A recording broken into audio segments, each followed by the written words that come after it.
all of this is going on. It's just cybersecurity used to be a luxury. It is no longer a luxury. It is a necessity. And it's not if or when you're going to get hit. You are going to get hit, potentially. You have to be prepared to be up and running as quickly as possible. My last company, we were hit by cyber. We were a $10 million portable restroom supply company, and they hit us.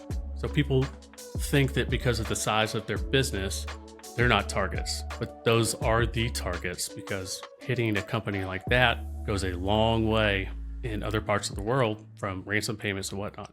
Well, Hank, man, we can't thank you enough for joining the show. You know, one of the things that we love doing here on the podcast, right, the All Innovation Podcast, is talk about innovation through two different lenses. We always talk about innovation through technology, of course, and we're really interested in your perspective, right, as the CEO of NetGain Technologies, where kind of the world of technology is at. But we also like to think about innovation in a set of mindset as well, and kind of how we approach the world. To kind of get us started here, man, we know that you did not have the traditional path, if you will, into IT, but you came in from a couple different spaces. So why don't you let everybody know a little bit about yourself and kind of all of your seasoned history before you kind of became the person of NetGain who we see today? Sure. Loaded question, but I'll take it. Yeah, I was a political science major, if that says anything. But yeah, definitely have a eclectic background. I worked on the Hill for a congressman. I was a infantry officer in the Army for a while, and worked oil and gas, worked in renewables at the Department of Energy. And when I got out of the Army, found my wife, who I interned with at the congressman's office, and basically realized I need to get a job. She was a fellow intern, or you were underneath her as her intern? Fellow intern. So there were two of us Okay. interning together. And we just, met in DC. And yeah. But anyway, yeah, so I've very diverse background leading up to that point. Went to grad school at Rice, took a entrepreneurship through acquisition ETA course, and saw the opportunity that existed with PE-backed, very experienced folks that have done it, can help coach us through finding a small business to buy, run, and sell. So got a partner, and we did that. We moved from San Antonio, Texas to Nashville to find a business to buy. Our family's around Nashville and Kentucky. So we wanted to get close to them, have two little girls. And the business we actually found was right back in San Antonio. So 2 years later, we moved back to the same neighborhood, same dentists, same doctors. So that's positive, I guess. But it was a on-site service company. So we did portable restrooms, trash, ice, not super sexy, but we did it for very, very large scale commercial projects. So a 200-mile pipeline being built through Texas. We owned the whole right of way, and basically we set ourselves up to be one throat to choke for the leaders of whatever project that was. So we were the center point of contact for anything they needed on site. And then we sold that business, wanted to move to where we were going to move in the first place, and literally found a job on LinkedIn, not going to lie. So applied, had the PE background, not the tech background, but trying to get very different mindsets, different employee types to work together is something that I've had experience in. So I think they saw that plus the PE background. But here I am. Dude, you said something in our previous conversation. You said, I have expertise, if you will, and experience in bridging the gap between the nerds and the jocks, right? And bringing those different people together. And I thought that was a really cool way of kind of thinking about your experience and how you leverage it as the connector to bring people together. It's not politically correct, but there are different personalities on the team. Every teammate has their role. Um, we're all really good at something, and so being able to bridge the gap between those two type of personalities, and then letting them understand just how interconnected they are, and it's not just one person leading the fight. You may get the sale, but the engineers have to support it, and by supporting it correctly, you now have a base to cross sell, upsell into, and extend that relationship. So it's all, I guess, mutually reinforcing. It's one team, one fight.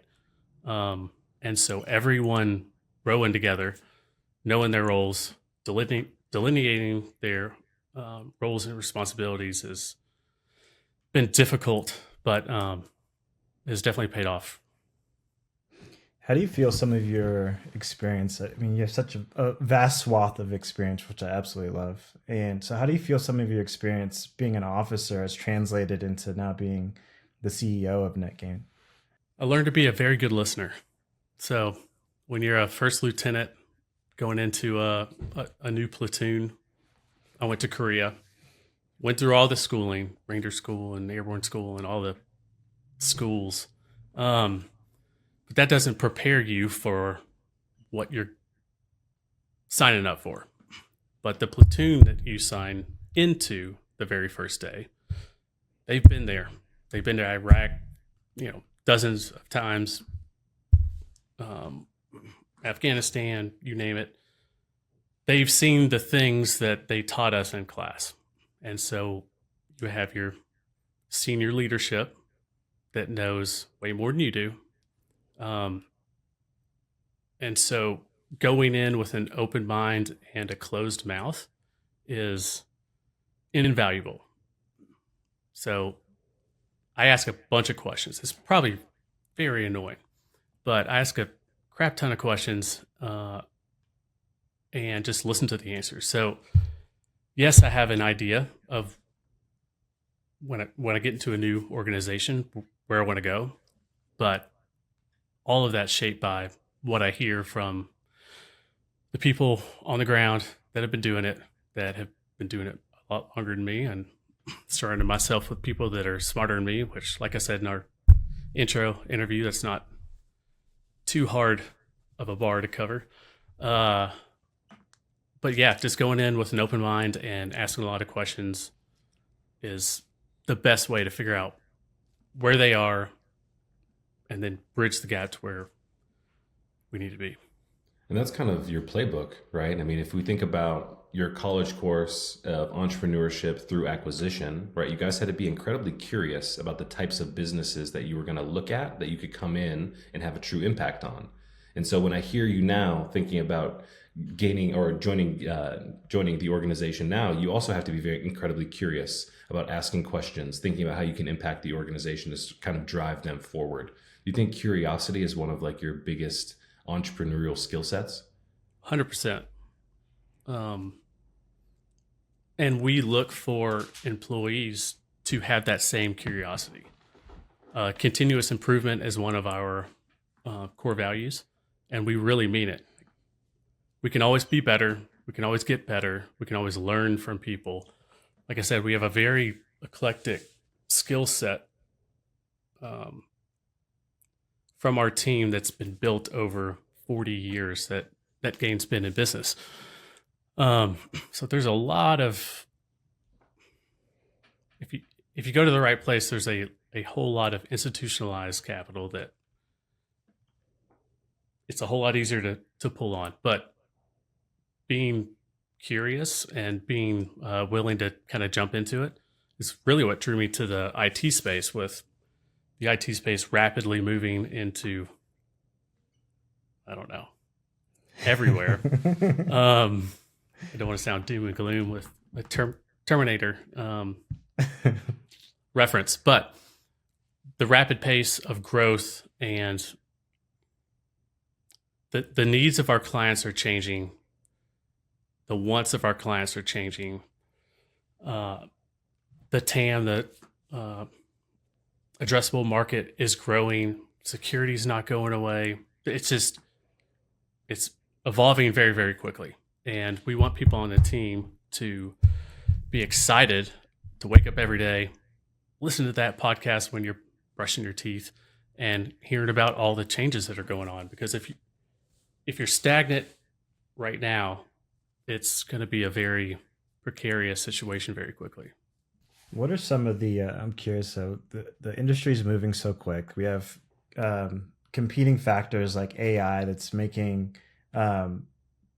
cybersecurity as an industry just more challenging. You have to adapt with the changing landscape. Hackers are getting more sophisticated. We talked to a leader, I think just last week or maybe 2 weeks ago, and he said that a bank that they were working with was compromised because one of the leaders was deep faked into a meeting. And so they asked for a security clearance or passcodes for to authorize a $20 million or something like that bank transfer, and it was approved. And so with all these changes, like what are some of the things that you guys are looking at as far as like reassuring your clients that you can not only understand the changing landscape, but evolve with it?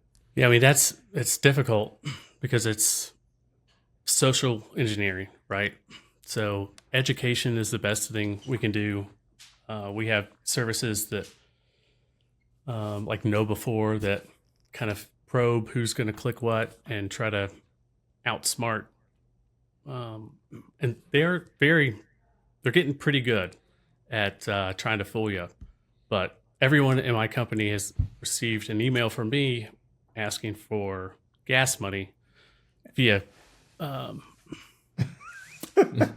debit card or a Target gift card or something. It's like, it must be Crackle Barrel. I don't know.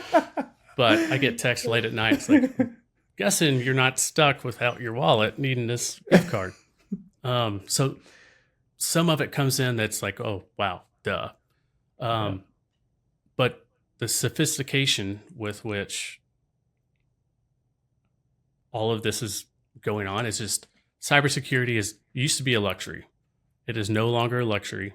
Yeah. It is a necessity. And it's not if or when you're going to get hit. It is like you are going to get hit potentially. And you have to be prepared to be up and running as quickly as possible. My last company, we were hit by cyber. We were a $10 million portable restroom supply company, and they hit us. So people think that because of the size of their business, they're not targets, but those are the targets because hitting a company like that goes a long way in other parts of the world from ransom payments and whatnot. So the targets we're seeing now are the clients that say that they're not targets. But we all are. I mean, so when I think about this, right, because I spend a lot of time in the healthcare space, one of the large healthcare institutions is called UHS, which is Universal Health Services, right? 400 hospitals across the United States. During the pandemic, they got hacked and had to pay a $67 million ransom fee to get let back into their systems. We've also seen Caesars here in Las Vegas get hacked. Also had to pay like $50 million. Right. And so like my question, MGM built their own. It was MGM, right? Yeah. Built their own. And it's just like the changing landscape, like you said, it's not a matter of if, and it's not a matter of when, but often what is going to happen or how bad is it going to be for you? And so how do you kind of assure leaders of organizations that you guys collaborate with to reinforce that mindset of we need to be prepared for this future because it is coming? Because I'm sure you come across the human perspective, like it's never going to be us, Hank. We don't got to worry about that stuff, you know? Yeah, and we've had several clients who we've coached and they took their chances and now they're clients again. But really it's the ability to get back on your feet as quickly as possible. It's like, sure, take my data. I'll be down for a day and a half. I have the security infrastructure in place, images, all the whole 9 yards. I can get back up to speed very, very quickly. I don't have to build from scratch. I don't have to deal as much with the insurance company, probably the FBI, but I need to get back to doing what I was doing as quickly as possible. So if you're a small business and you don't make payroll, that's bad. Mm-hmm. And then if you're in a sensitive area, so we're SOC 2 Type 2 compliant. So healthcare, it's a big, you mentioned healthcare, like that's a big part of it. We work with municipal police departments. That's a big part of it. So being able to get back on your feet and say, okay, cool, cyber guy that just ruined my day. By dinner, we can get back up and running and we can have a continuity of operations. And it's getting easier to provide that consulting for our clients just because it's front of mind everywhere. But there's still that nagging thing in the back of people's minds where it's not going to happen to me. And that's what we need to overcome. Because if it does, like just a little bit of upfront planning versus the worst 3 months of your life is worth it. Don, so I was at a business meeting, and I was talking to this guy who owns a little VC firm out of Florida, and we were talking about open AI, right, and ChatGPT, and how people are starting to use these tools. So my question for you, Hank, is kind of twofold. Humans love convenience, right, and we love being able to put all of our information in one point or one place because it gives us the best information. It's easy for us to track. This guy who I was talking to said, Keenan, you'd be surprised because people are putting in their social security numbers into ChatGPT asking for credit scores. So that's one thing that we're dealing with is people are putting their personal information into these large language models, which is a huge threat. And he said, think about the information that these systems are actually going to have access to if a company like Apple, as an example, integrates ChatGPT into their iOS. What do you think about the first thing I talked about is human behavior, putting in a social security number into ChatGPT. But two, what happens if a large company like Apple decides to integrate ChatGPT into their iOS, which is something that Elon said, like that is a horrible mistake. Why is that such a horrible mistake for those guys? I mean, to your first point, they just shouldn't. Like, don't do that. And don't put business information in there as well. We don't know where it's going. You know, we all trust Microsoft, but then again, it's moving so quickly that you just don't want to go down that path if you can avoid it. When you say business information, do you mean proprietary information to your business or help about your business model? What do you think by that? I mean, you could throw something in ChatGPT with it's like, this is my P&L. Whatever. Run a analysis on it for margins, this, that, or the other. But there are a lot of different ways that you could just give up sensitive information that, you know, we make employees sign NDAs to protect that proprietary information, client lists, things like that could really hurt us. So first off, don't do that. As far as bigger organizations using it, I mean, there's only so much we can do, but I think where we are now is that our client environments we have to set our clients up to be able to fully utilize the AI integration revolution that's like in the true sense of the word that's coming in.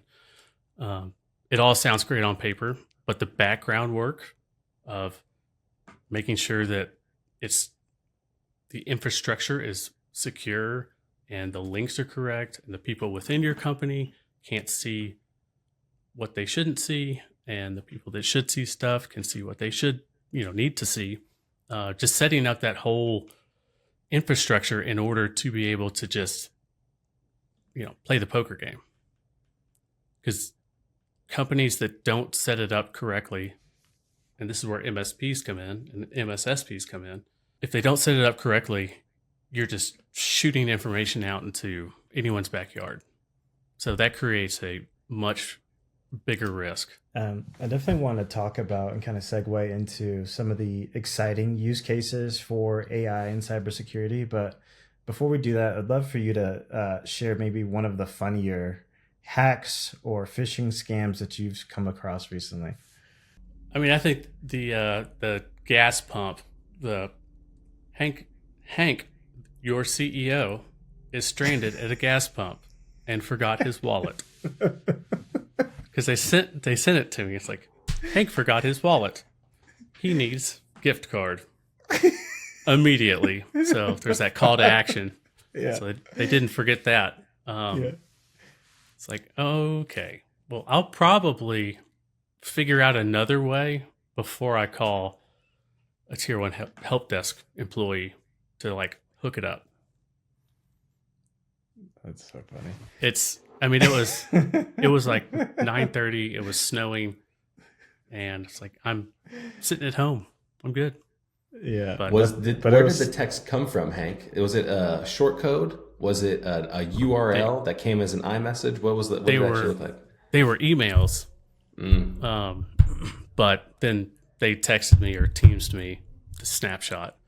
And I mean, we have heard of clients or some of our sister opcos where, yeah, it sounds really stupid, but like, we're all human. We all have 1,000 emails coming in our inbox every day. Like, click the wrong thing. It's very easy if you're not hyper vigilant, which is difficult to do when you're inundated and picking up kids and trying to close out the day and all that. So it's a human thing. Yeah, that makes sense. So we talked a lot about kind of the dark hat, right? The black hat stuff and trying to hack and get into systems. But what are some of the things and use cases that excite you about the future, especially when it comes to AI and the evolving landscape of the technology we're all trying to wrap our hands around? Yeah, I mean, the opportunity is there. It's being able to see it coming, organize your team around a strategy to attack it. Like I said, growing TAM, the security landscape is getting just crazy. Evolving customer needs, like I said, I feel like weaker competition is starting to bubble to the top or the bottom. But it's starting to be obvious about, who's taking this seriously. How are you organizing your resources, the smart people in the room around you to help your clients? I mean, our job's really simple. I mean, one thing I always like to ask clients, like, the best question is, if you were me, what would you do? What would your top priority be? And they kind of answer it for themselves. But I mean, our jobs are to help customers grow, help gain efficiencies, and help reduce risk. And then let them do the things that they are really, really good at. But with this evolving landscape, the compliance mandates are going to be huge and are starting to pick up very, very quickly. The CMMC, GDPR, you name the acronym. Yeah. Those touch a lot more small businesses than people think, and being able to help consult organizations through compliance changes that are a moving target is kind of worth its weight in gold. But yeah, I mean, I feel like there's just a whole lot going on. But if you take advantage of the situation now, and like I said, do it from a team perspective, do it with purpose. Don't oversell what you can't do. Try it internally, break it, and then set your clients up to be able to actually take advantage of the promise that's beyond the setup. When we think that the security landscape is getting crazy, how do you think AI is going to play a role? Like, let's put our futurist hat on, like Dante often likes to say in these episodes, about what is AI going to be doing for us in the future? Is it going to be like a lateral layer, if you will, of like AI agents that are making sure that we're not clicking on things, or there's a validation layer that means like if I do send an email, making sure it's going to the right person, or I can pull things back? What do you think the future is going to look like? I mean, really, it's about augmenting the current talent that we have. It things that make our employees' jobs easier, so we can get away from reactive work and get into proactive work. Like I want to hire smart people with big brains that can take problems and figure out a way to fix them. Taking that same skill set and putting them in a reactive mode all day long, it burns them out. It's a waste of talent, and it doesn't build toward kind of what we're searching for with our clients. We want to limit the noise as much as possible with our clients. We want them to know what we do, which I think in the past we haven't done. Like, we wanted to be like the silent ninjas in the background, but now it's like, hey, this is what we're doing. This is what we're doing. You're welcome. By the way, this didn't happen. I stopped Christy from clicking on this thing. So like, we do a whole lot more as MSPs and MSSPs than clients realize. So proving that client value is super important. But yeah, I mean, going forward, it's just, I don't know, getting ourselves out there, getting in front of the client, and adjusting the social engineering space, changing mindsets. The way that, in the short term, the way that AI can help immediately is with just help desk. So we've seen client kind of profile changes occurring about what up and coming leaders, how they want to interact with clients or with their vendors. And so as we see the younger generation become into these C-suite roles, director roles, like maybe they don't want to have all this interaction. Maybe they just want to go figure it out for themselves, and then they can have the conversation, close the deal, whatever. But it should all be built around the client experience. So if you have a chatbot on there, make sure that the prompts you're giving it make it feel human, but not dupe the person. But yeah, the customer experience and the client touch is should never be shortchanged. Yeah, I completely agree.